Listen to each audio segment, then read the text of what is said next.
सबसे बड़ा सूत्र है जो हमारे जीवन में, वह है जिज्ञासा। जितने भी पेरेंट्स, गुरुजन, वैज्ञानिक, साहित्यकार, गीतकार और सरकार, सबसे मेरा यही अनुरोध है कि जिज्ञासा को आदर देना सीखिए। एक बार मेरी पत्नी मेरे बच्चे के स्कूल से घर वापस लौटकर बोलती है कि विद्यालय की एक शिक्षिका एक पेरेंट्स को बोल रही थी कि आपके बच्चा बहुत अच्छा है, चुप बैठा रहता है, कभी उपद्रव नहीं, कोई सवाल नहीं। इस पर मैंने अपने पत्नी से बोला कि मुझे उस बच्चे के माता पिता से बात करवाओ, मैं उसका इलाज करवाने को बोलूँगा। इस पर मेरी पत्नी बोलती है कि आप मुझको उससे झगड़ा करवाइएगा क्या। जरा सोचिए, जरा विचार कीजिए कि वैसे माता पिता जिसके बच्चे चुपचाप बैठे रहते हैं, जिज्ञासा से अभिभूत नहीं होते हैं, बल्कि ज्ञान के सागर से दूर रहते हैं, वह माता पिता भी फक्र महसूस करते हैं। दूसरी तरफ उस शिक्षक के बारे में जरा विचार कीजिए जो ज्ञान के दानी होते हुए, ज्ञान के ज्ञाता होते हुए भी जिज्ञासा से ओत पोत वाले बच्चे को अच्छा नहीं कहकर वैसे बच्चे को अच्छा कहते हैं जो जिज्ञासा से कोसों दूर जाकर चुपचाप बैठा रहता है, कोई प्रश्न नहीं करता है। वैसे शिक्षक के लिए क्लास सबसे अच्छा कौन सी है? जहां से शोर ना आता हो। लड़का सबसे अच्छा कौन है? जो चुप बैठता है, कोई फालतू बात नहीं पूछता है। जिस संस्कृति में हम सब पैदा हुए हैं, वह संस्कृति हमेशा जिज्ञासा को आदर दिया है, सम्मान दिया है और आदर देना सिखाया है। हमारे देश में बचपन में ही एक छोटा सा बच्चा सूर्य को सेब समझकर निकल जाता है और उसके जिज्ञासा को आदर देते हुए, सम्मान देते हुए ब्रह्मा जी ने उसे एक वरदान देते हैं कि आज से तुम द्विज हो जाओ। तब से श्री हनुमान जी द्विज कहलाते हैं। द्विज का मतलब क्या है? हमारे दो जन्म होते हैं। एक जन्म जब हम सब पैदा हुए, जब हमें पता चलता है कि मैं कौन हूं। जब तक हम लोग माँ के गर्भनाल से जुड़े होते हैं, मुझे पता नहीं चलता है कि मैं कौन हूं, क्योंकि माँ जब खाती है तब हम खाते हैं, माँ जब सोती है तब हम सोते हैं और माँ जब जगती है तब हम जगते हैं। लेकिन पहली बार जब माँ के गर्भनाल से जब हम अलग होते हैं, तब मुझे पता चलता है कि मैं एक स्वतंत्र इकाई हूँ। ये माँ है, यह इसकी खुशबू है, मुझे इसका दूध पीना है, मुझे पता चलता है कि मैं कौन हूँ। हमारा दूसरा जन्म तब होता है जब मुझे पता चलता है कि मैं पैदा क्यों हुआ हूँ, मुझे करना क्या है, मेरे जीवन का उद्देश्य क्या है। आप जितने लोग भी मुझे सुन रहे हैं, उन सब से मेरा अनुरोध है, मेरा आग्रह है, मेरा निवेदन है कि एक बार खुद के लिए जब रात में आप सोइएगा, उस समय विचार कीजिएगा, उस समय सोचिएगा कि मैं पैदा क्यों हुआ हूँ, मैं क्या करने आया हूँ इस जीवन में, मैं कौन हूँ।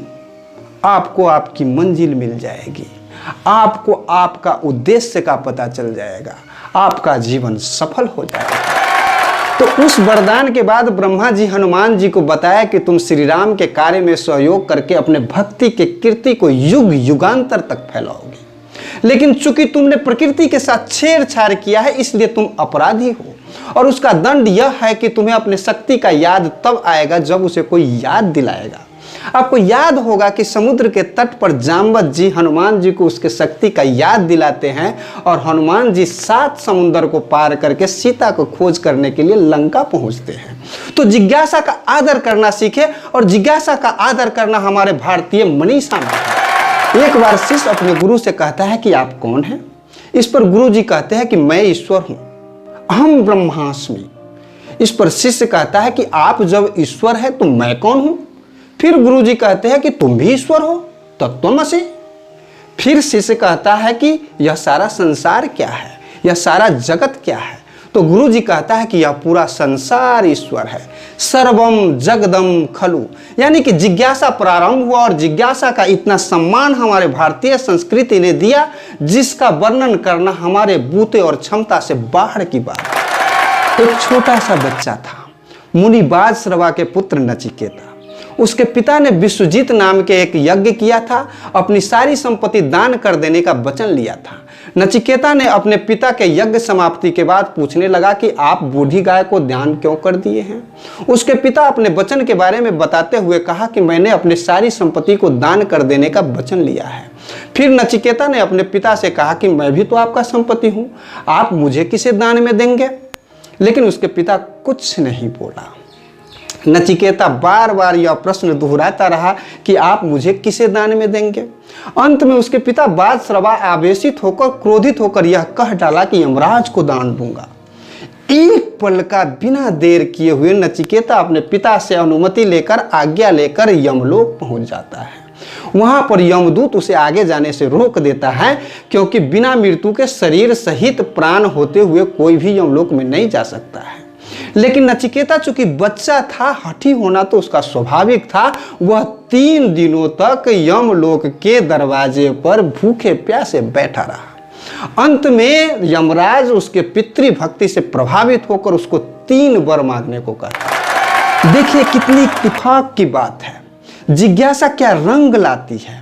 नचिकेता 3 वरदान में शक्ति नहीं, ताकत नहीं, हीरा जवाहरात रुपया धन संपत्ति नहीं, मात्र 3 प्रश्न पूछता है। फिर से जिज्ञासा प्रतिफुल्लित होती है, स्फुटित होती है। वह प्रश्न पूछता है कि मृत्यु क्यों होता है, मृत्यु के बाद लोग कहाँ जाते हैं, मृत्यु क्या है।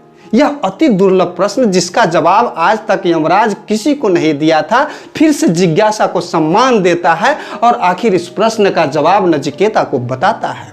जिज्ञासा में एक छोटा सा बच्चा भगवान के पास पहुंचता है और भगवान उसके जिज्ञासा का सम्मान किया। जितने भी अभिभावक हैं, जितने भी गुरुजन हैं, उन सबों से मेरा यह अनुरोध है कि बच्चे के किसी भी प्रकार के जिज्ञासा के प्रति कभी क्रोधित नहीं होइएगा। जिज्ञासा से ही उसके ज्ञान के बर्तन खुलेगा। जो बच्चा आज आपसे चंदा मामा के बारे में पूछ रहा है, वही बच्चा कल बड़ा होकर इनोवेटिव बनेगा, दुनिया के समस्याओं के हल करने का नया नया तरीका ढूंढेगा, नई नई आविष्कारें होगी। किसी के जिज्ञासा के कारण ही आज हम हवा में बातें करते हैं, अंतरिक्ष में सैर करते हैं। जितनी भी आविष्कार हुआ है, खोज हुआ है, जिज्ञासा का ही देन है।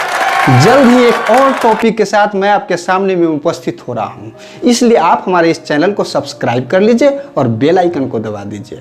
अगर आपको यह वीडियो अच्छा लगा है तो लाइक कर दीजिए और अपने उन दोस्तों को शेयर कर दीजिए जो अपनी ज़िंदगी को बदलना चाहता, अपने नज़रिया को बदलना चाहता है। और कमेंट में आप ज़रूर लिखिएगा कि इस वीडियो से किसी के ज़िंदगी में क्या बदलाव हो सकता है, हमारे देश में क्या बदलाव हो सकता है, हमारी शिक्षा व्यवस्था में हमारे बच्चों और अभिभावक शिक्षक के सोच में क्या परिवर्तन हो सकता है। Thank you. Wish you well.